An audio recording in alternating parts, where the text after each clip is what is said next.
Beautiful, isn't it? Purposeful, menacing even. And the odd thing is, it all came about as a result of the Germans' love of sauerkraut and sausages in large quantities. Well, more or less. What actually happened was this. Rush were a company importing caterhams, and they discovered that in order to accommodate some of the more portly German posteriors, they'd have to widen the car. Caterham refused to give them permission, and so they designed their own modern take on a 7-style car, and this shape came about.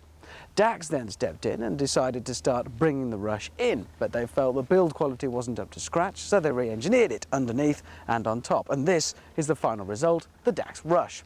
And there's another important characteristic here, and this is a hint. Underneath here lies something a little bit special and not at all subtle. It's a 4.8 litre V8 Rover, over 300 and brake horsepower, in a car weighing not much, over 600 kilos. And this isn't untypical. This, in fact, is one of the milder engines that Dax fit to these. They've built a reputation for fitting some pretty wild units.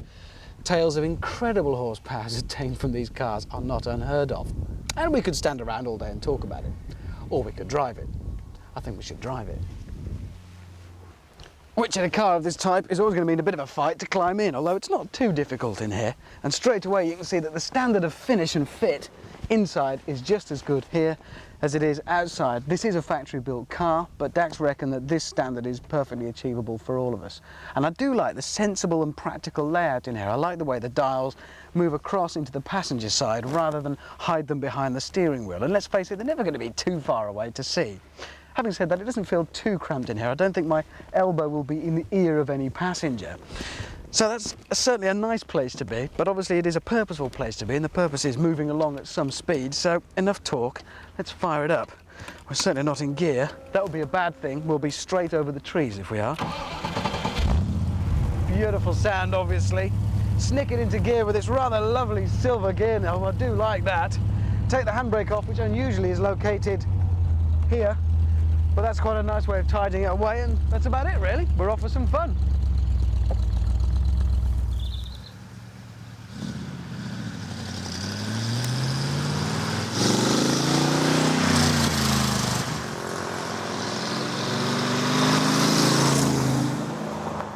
There's no getting away from it. Any 7 influence in this car is so deeply buried, it's barely there.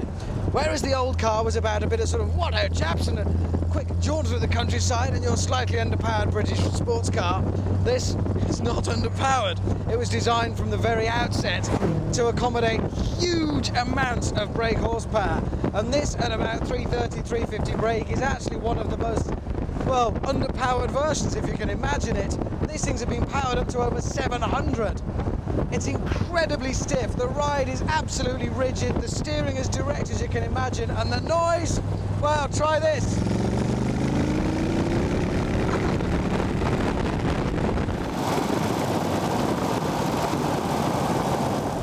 Because it's a big V8, it relies on sheer brawn rather than messing about with turbos and such. That means that there is colossal torque available from absolutely no revs.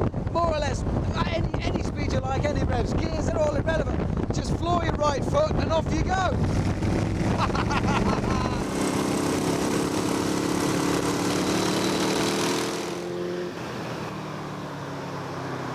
There's no doubt that all the work Dax have put into sorting the Rush has resulted in a car that is absolutely resolved and complete.